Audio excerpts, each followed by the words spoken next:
We're going to take a high-level look at creating pivot tables. So the information that we're going to be working with in the next few movies are going to show you how to easily do a pivot table. We're not going to get in depth in all the details behind this, but we're going to give you a taste for what a pivot table will actually let you work with and hopefully spur some interest for you to explore a little bit more on your own. The data that we're going to be working with is our inventory data, and it's included in PivotTable A's worksheet in your exercise files if you'd like to follow along. Right now I'm looking at my Data tab.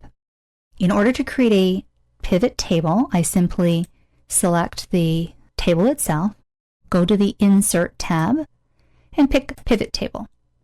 I then select the Pivot Table option, confirming what data range I'm looking at. And you can tell that you've selected all of your data because it's highlighting it out here in your worksheet. And then you determine where you want that pivot table to go. So I want it to go on a brand new worksheet, which is what the default is. I click OK. And you'll see that the information is now pulled into its own worksheet with a pivot table field list on the right and the area where the pivot table is going to be created here on the left.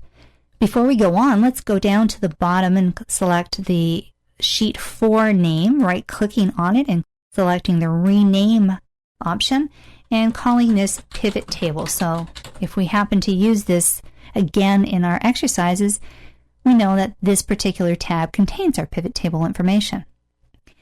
We then want to be able to go over to our pivot table field list and I'd start identifying some of the pieces of information we want to show on here. First thing we want to select is item type. So if we select that, you'll see that you have all the different item types shown here along your rows. If I select item category, it will also include them on my rows. Now this makes it a little bit difficult to understand the information that I'm looking at here.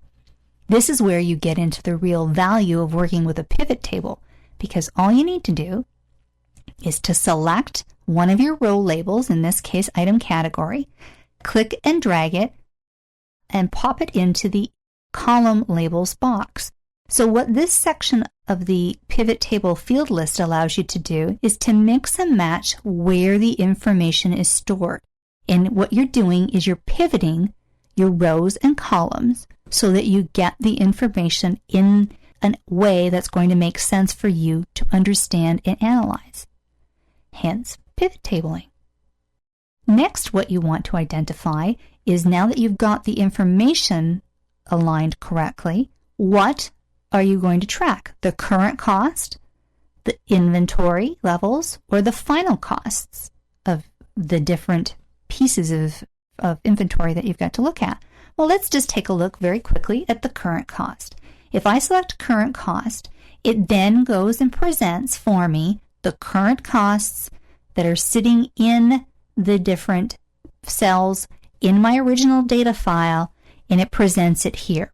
You'll notice as I mouse over them that you get this little dialog box that pops up. It says sum of current costs, and the value is no value. A pivot table will automatically default to want to add items up. So in this case, because I'm just pulling an individual value from my data source, it's not going to give me a sum of anything because there's nothing to add up. But if I did deselect current cost and wanted to add inventory, I could then see that the inventory is the addition of all the different pieces. So it's showing me and it's helping me identify very, very quickly the inventory levels of my particular store.